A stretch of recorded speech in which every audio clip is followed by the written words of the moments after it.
ഈ സർവീസുകൾ അവസാനിപ്പിക്കാൻ ഒരുങ്ങുന്നു എന്നാണ് സ്വകാര്യ ബസ് ഉടമകൾ പറയുന്നത്. ജൂൺ 30 സംസ്ഥാനത്ത് 4000-ലധികം സ്വകാര്യ ബസ്സുകൾ കട്ടപ്പുറത്ത് കയറും. KSRTCയിൽ സ്ത്രീകൾക്ക് സൗജന്യ യാത്ര അനുവദിച്ചതോടെ സ്വകാര്യ ബസ് മേഖല തകർന്നടിഞ്ഞുവെന്ന് ബസ് ഉടമകൾ പറയുന്നു. ഉടമകൾ ബസ് സർവീസ് നിർത്തിയാൽ എങ്ങനെ ജീവിക്കുമെന്നറിയില്ലെന്നും ബസ് ജീവനക്കാർ പറയുന്നു. പാലക്കാട് വടക്കഞ്ചേരി ബസ് സ്റ്റാൻഡിൽ നിന്ന് ഇക്ബാൽ അറയ്ക്കൽ തയ്യാറാക്കിയ ആ വാർത്ത, അതിൽ പ്രതികരണങ്ങൾ അടക്കമുണ്ട്, കേൾക്കാം. ഇന്ന് ഞാനിപ്പോൾ ഉള്ളത് പാലക്കാട് വടക്കഞ്ചേരിയിലെ ബസ് സ്റ്റാൻഡിലാണ്. ഇവിടെ നമുക്കൊപ്പം ഈ ബസ് ഉടമകൾ ചേരുന്നുണ്ട്. അതിനോടൊപ്പം തന്നെ പല ബസ്സുകളിലെയും കണ്ടക്ടർമാരും ചേരുന്നുണ്ട്. ഇപ്പോൾ ഞാൻ നിൽക്കുന്നത് മംഗലം വടക്കഞ്ചേരി സർവീസ് നടത്തുന്ന ആദിശ്രീ എന്ന് പറയുന്ന ബസ്സാണ്. പ്രിയദർശിനി സർവീസ് വന്നതോടുകൂടി തങ്ങൾക്ക് ഡീസൽ അടിക്കാനുള്ള തുക പോലും കണ്ടെത്താൻ സാധിക്കുന്നില്ല എന്നാണ് ജീവനക്കാർ പറയുന്നതിലും. ആദ്യം ബസ് ഉടമകളിലേക്കാണ് നമ്മൾ പോകുന്നത്. ഇപ്പോൾ തന്നെ 880ഓളം ബസ്സുകൾ സംസ്ഥാനത്ത് ജീഫോം കൊടുത്തു കഴിഞ്ഞു. ഇനിയിപ്പോൾ തിങ്കളാഴ്ചയാണ് ഇതിന്റെ അവസാന ഡേറ്റ്. 30-ാം തീയതിയാണ് അവസാന ദിവസം. 30-ാം തീയതിക്ക് മുമ്പായിട്ട് സംസ്ഥാനത്ത് ഒരു 4000-ലധികം ബസ്സുകൾ, ഞങ്ങൾക്ക് ഇപ്പോൾ കിട്ടിയുള്ള കണക്കനുസരിച്ച് 4000-ലധികം ബസ്സുകൾ ജീഫോം കൊടുക്കാനുള്ള സാധ്യതയുണ്ട്. നമുക്ക് ബസ്സുകളുടെ കാര്യം പറയുമ്പോൾ ഡീസൽ അടിക്കാനോ തൊഴിലാളികൾക്ക് ശമ്പളം കൊടുക്കാനോ പോലും കഴിയാത്തൊരു സാഹചര്യം ഇപ്പോൾ നമ്മുടെ ഈ മേഖലയിൽ സംജാതമായിട്ടുണ്ട്. ഇപ്പോൾ രാവിലെ 9 മണി സമയത്ത് പോലും സാധാരണ ഞങ്ങൾ കയറ്റാൻ പറ്റാത്ത ആളുകൾ കൊണ്ടുപോകുന്ന ബസ്സുകളൊക്കെ കാലിയാണ് ഇപ്പോൾ പോയിക്കൊണ്ടിരിക്കുന്നത്. ഒരു ദിവസം പ്രതി ദിവസം 1665 ഉറുപ്പിക ടോൾ കൊടുക്കണം. ഡ്രൈവർക്ക് 1500 ഉറുപ്പിക ശമ്പളം കൊടുക്കണം. കണ്ടക്ടർക്ക് 1200 ഉറുപ്പിക ശമ്പളം കൊടുക്കണം. ഡീസൽ 9000 ഉറുപ്പിക അടിക്കണം. ഇതൊക്കെ കയ്യിൽ നിന്ന് ഇതുപോലും കൊടുക്കാൻ പ്രാപ്തിയിൽ വണ്ടി ഓടിയിട്ട് കിട്ടുന്നില്ല. ഒരു വണ്ടിയിലും ആളില്ല. നമുക്കിവിടെ കുറച്ച് കണ്ടക്ടർമാർ ചേരുന്നു. നന്നായി കുറഞ്ഞു. നമ്മൾ രാവിലെ 5:30 എണിച്ചിട്ട് വീട്ടിൽ നിന്ന് വരുന്നതാണ്. വൈകുന്നേരം പോകുമ്പോൾ 500 രൂപ ശമ്പളം ആക്കിയിട്ട് മുതലാളിമാർക്ക് അഡ്ജസ്റ്റ് ചെയ്ത് നമ്മൾ എടുത്തിട്ട് പോണത്. ഡ്രൈവർക്കും ഇല്ല. ഡ്രൈവർ 4 മണിക്ക് എണിച്ച് വരുന്നതാണ്.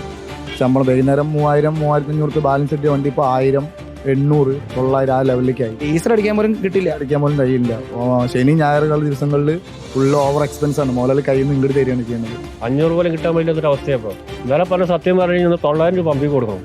വില ഓടിയിട്ട് 5600 രൂപ ഓടിയത്. 4600 ഡീസൽ അടിച്ചു. പിന്നെ 1000 രൂപ ബാലൻസ് ഉള്ളത്. പിന്നെ ശമ്പളം എടുക്കണം. മുതലാളി എന്താ കൊടുക്കണം? 4600 ഡീസലുണ്ട് കാര്യം, അത് കൊടുത്തോടെ.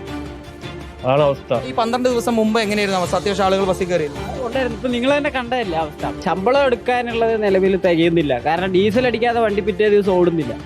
നമ്മൾ ആ പൈസ ബാലൻസ് വെക്കാൻ നോക്കുമ്പോൾ പോലും കടമാണ്. പമ്പിൽ കടം പറഞ്ഞിട്ടാണ് ഇപ്പൊ നിലവിൽ അടിച്ചുകൊണ്ടിരിക്കുന്നത്. അത്യാവശ്യം ആളുകൾ കയറിക്കൊണ്ടിരുന്നത്.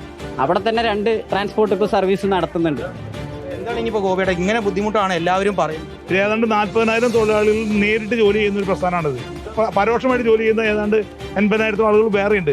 ഈ ഒരു സാഹചര്യത്തിൽ ഈ സംസ്ഥാന സർക്കാർ കാര്യമായിട്ടുള്ള ഇടപെടൽ നടത്തിയില്ലെങ്കിൽ ഈ ബസ് വ്യവസായം തന്നെ ഇല്ലാതെയാവും. അതിനാവശ്യമായിട്ടുള്ള സഹകരണമാണ് ഞങ്ങൾ പ്രതീക്ഷിക്കുന്നത്. വീഡിയോ ജേർണലിസ്റ്റ് ബിനൂസിക്കൊപ്പം reporter Iqbal Arakkal, in reporter, Palakkad. Iqbal Arakkal ചേരുന്നു. ഇക്ബാൽ, കട്ടപ്പുറത്താണല്ലേ കാര്യങ്ങൾ? അവരുടെ പ്രശ്നങ്ങൾ പറയുകയായിരുന്നു. ശമ്പളം കിട്ടാൻ പോലും കയ്യിലൊന്നും ഇല്ല എന്ന് പറയുകയാണ്. ബസ് ഉടമകളാണെങ്കിൽ ശമ്പളം ചോദിക്കുമ്പോൾ കൈ മലർത്തേണ്ടി വരുന്ന അവസ്ഥയാണ്. പാലക്കാട്ടെ കാര്യം നമുക്ക് പലർക്കും പാലക്കാട്ടുകാർക്ക് തന്നെ നേരിട്ടറിയുന്നതാണ്. പല മേഖലകളിലും സ്വകാര്യ ബസ്സുകളെ ആശ്രയിക്കുന്നവരുണ്ട്. അപ്പോൾ ആ വഴി ഓടുന്ന ഓർഡിനറി ബസ്സുകളിലേക്കായിരിക്കുമല്ലേ ഇപ്പോൾ സ്ത്രീകളൊക്കെ കയറുന്നത്? തീർച്ചയായും പലയിടങ്ങളിലേക്കും ഇപ്പോൾ ഈ KSRTCയുടെ ഈ ഓർഡിനറി ബസ്സുകൾ എത്തിത്തുടങ്ങിയതിന് പിന്നാലെ സ്ത്രീകളെല്ലാം ആ ബസ്സുകളെ ആശ്രയിക്കുകയാണ്. സ്വകാര്യ ബസ്സുകളിൽ വളരെ ചുരുക്കം ആളുകൾ മാത്രമാണ് യാത്ര ചെയ്യുന്നത്. അതുകൊണ്ട് തന്നെ സ്വകാര്യ ബസ്സുകൾക്ക് ഇനി ഇവിടുന്ന് അങ്ങോട്ട് സർവീസ് നടത്താൻ എന്ത് ചെയ്യുമെന്ന് അറിയുന്നില്ല. കാരണം അവർക്ക് ഡീസൽ അടിക്കാൻ തുക കണ്ടെത്താൻ സാധിക്കുന്നില്ല. മാത്രമല്ല ജീവനക്കാർക്ക് ഓരോ ദിവസം വൈകുന്നേരം എങ്ങനെ തുക നൽകുമെന്ന് അറിയാതെ മുകളിലേക്ക് നോക്കിയിരിക്കുകയാണ് ഓരോ ബസ് ഉടമകളും ഉള്ളത്. അതുകൊണ്ട് തന്നെ അവർ മുമ്പ് തന്നെ ഈ പ്രിയദർശിനി ബസ് യാത്ര KSRTC ആരംഭിക്കുന്നതിന് മുമ്പ് തന്നെ തങ്ങൾക്ക് ഈ ഒരു ഗതി ഉണ്ടാകും. അതുകൊണ്ട് തന്നെ എത്രയും പെട്ടെന്ന് KSRTC സർക്കാർ ഈ വിഷയത്തിൽ ഇടപെടണം, തങ്ങൾക്ക് വേണ്ടി അനുകൂലമായിട്ടുള്ള ഒരു പാക്കേജ് പ്രഖ്യാപിക്കണം എന്നുള്ള ആവശ്യം ബസ് ഉടമകൾ ഉയർത്തിയതാണ്. പക്ഷേ അതൊന്നും ഉണ്ടായില്ല. ബഡ്ജറ്റിൽ വലിയ രീതിയിലുള്ള പ്രതീക്ഷ അവർ വെച്ചിരുന്നു. ബഡ്ജറ്റിലും കാര്യമായിട്ടുള്ള ഒരു പ്രഖ്യാപനമൊന്നും ഉണ്ടായിരുന്നില്ല. ഏതായാലും ഈ 2 ആഴ്ച കൊണ്ട് തന്നെ ഈ 850ഓളം ബസ്സുകൾ ഇപ്പോൾ സർവീസ് നിർത്തുന്നു എന്ന രീതിയിലുള്ള അറിയിപ്പ് ഇപ്പോൾ സർക്കാർ അറിയിച്ചിട്ടുണ്ട്. ഇനിയിപ്പോൾ ഇതാ ഈ മാസം 30-ാം തീയതിയോടുകൂടിയാണ് ഇതിന് അവസാന ദിവസം വരുന്നത്. ആ സമയത്ത് ഏകദേശം 4000ഓളം ബസ്സുകൾ സംസ്ഥാനത്ത് ഈ സർവീസ് നിർത്തുന്നു എന്നൊരു കാര്യം സർക്കാരിനെ അറിയിക്കാനുള്ള G ഫോം നൽകും എന്നുള്ള കാര്യമാണ് ഇപ്പോൾ അറിയിക്കുകയും ചെയ്തിട്ടുള്ളത്. തൊഴിലാളികൾ ആകെ ആശങ്കയിലാണ്. തന്നെയാണ്. കാരണം 4000-ഓളം ബസ്സുകൾ സർവീസ് നിർത്തുന്നത് പറയുമ്പോൾ ആ ബസ്സുകളെ ആശ്രയിച്ച് കഴിഞ്ഞിരുന്ന ജീവനക്കാർ, അവരുടെ കുടുംബങ്ങളെല്ലാം ഇനി എന്ത് ചെയ്യുമെന്നറിയാതെ ആകെ പകച്ചു നിൽക്കുകയാണ്. ബസ് ഉടമകൾ പറയുന്നത് തങ്ങൾക്ക് ഡീസൽ അടിക്കാൻ തികയുന്നില്ല, തൊഴിലാളികൾക്ക് പണം നൽകാൻ തികയുന്നില്ല, ടോൾ അടയ്ക്കാൻ തികയുന്നില്ല, ഇതിന് പുറമെ നികുതിയുണ്ട്, നികുതി അടയ്ക്കണം.